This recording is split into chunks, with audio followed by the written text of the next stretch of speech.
আমরা যারা বাবা মার একমাত্র সন্তান তারা বিশেষ বিশেষ দিনে একটু হলেও আক্ষেপ করি। আমাদের ভাই বা দাদা নেই, হয়তো ভাইরাও পড়ে যে তাদের বোন বা দিদি নেই। বিশেষত ভাই ফোঁটা, রাখি এসব দিনগুলোতে মনটা বড্ড বেশি খারাপ হয়।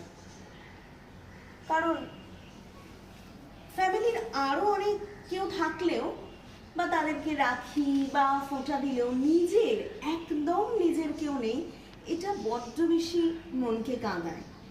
কিন্তু বর্তমান সময় এমন কিছু ভাই বোনের সম্পর্ক দেখছি যার জন্য এই আক্ষেপটা বেশি দিন থাকবে না বলেই মনে হয়। বিশেষত সম্পত্তি নিয়ে তাদের মধ্যে যা সমস্যা দেখা যাচ্ছে, ভাই বা বোন উভয় পক্ষেরই। অনেক ক্ষেত্রে বোন ভাইকে ঠকাচ্ছে, অনেক ক্ষেত্রে ভাই তার বোনকে ঠকাচ্ছে। আমি একজন ভাইকে চিনি, সে জানতো তার বোনের আর্থিক অবস্থা ঠিক কিরকম, মানে আর্থিক সচ্ছলতা একেবারেই ছিল না। কিন্তু সেই ভাইয়ের যে পৈতৃক সম্পত্তি সেটা কিন্তু অনেকটাই ছিল। বোনকে সেই সম্পত্তি বিক্রির টাকা দিলে বোন আর্থিকভাবে সচ্ছল হতেই পারত। কিন্তু ঠিক যখন সেই পৈতৃক সম্পত্তি বিক্রির সময় আসে, ভাই বোনের বাড়িতে চলে এসে এমন কান্নাকাটি শুরু করে এবং জানায় লোনের জন্য নাকি তাকে সুইসাইড করতে হতে পারে।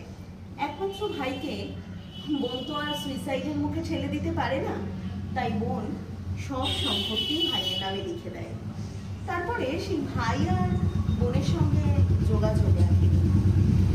আমি আবার এমন বোনকেও চিনি যে দীর্ঘদিন ভাইয়ের সঙ্গে কেস চালিয়েছে ভাইয়ের ছোট্ট একটা বাড়ির ভাগ নেওয়ার জন্য, কিন্তু বোনের ছিল অগাধ সম্পত্তি। আজকের দিনে এই হলো ভাই বোনের সম্পর্কের সংজ্ঞা।